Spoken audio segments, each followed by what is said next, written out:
Entre le couronnement et le contour de piscine, on installe un joint de transition. C'est un standard dans l'industrie et c'est nécessaire pour maintenir un peu de flexibilité entre ces deux structures indépendantes et pour prévenir l'eau de s'infiltrer derrière ou en dessous des couronnements. Pour le faire, on prend un boudin en mousse qu'on installe à moitié dans le joint et on remplit la balance avec un scellant auto-nivelant. Pour la partie inférieure, on voit qu'on est en train d'installer le nitro dans les joints de nos Blue Granday. C'est parfait pour les joints prononcés et c'est un sable calibré mélangé avec une résine qui s'active et durcit lorsqu'exposé à l'air. C'est la raison pour laquelle on fait l'installation avec beaucoup d'eau. On ne peut pas en mettre trop car l'eau aide le sable à s'infiltrer jusqu'au fond des joints sans nécessiter un effort de compaction.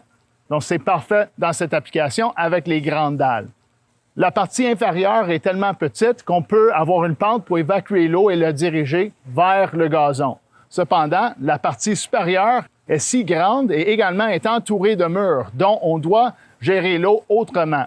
Donc, notre solution sur ce projet, le drain principal, qui est un drain à fente.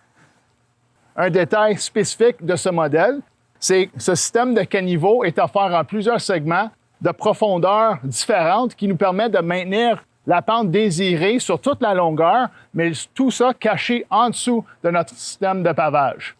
Sur la surface, tout ce qui sera visible, c'est la fente qui ne mesure qu'un demi-pouce de largeur et qui sera installée à 1/4 de pouce en dessous du chanfrein des dalles.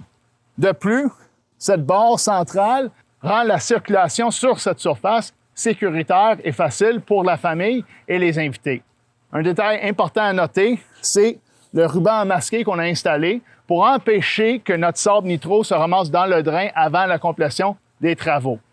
Ceci peut paraître compliqué. Par contre, quand on le compare aux autres options de drainage, c'est nettement supérieur car c'est plus rapide, efficace et simple. Voici un modèle très commun dans l'industrie et on voit qu'il y a plusieurs composants à assembler ensemble, ce qui peut nécessiter beaucoup de temps.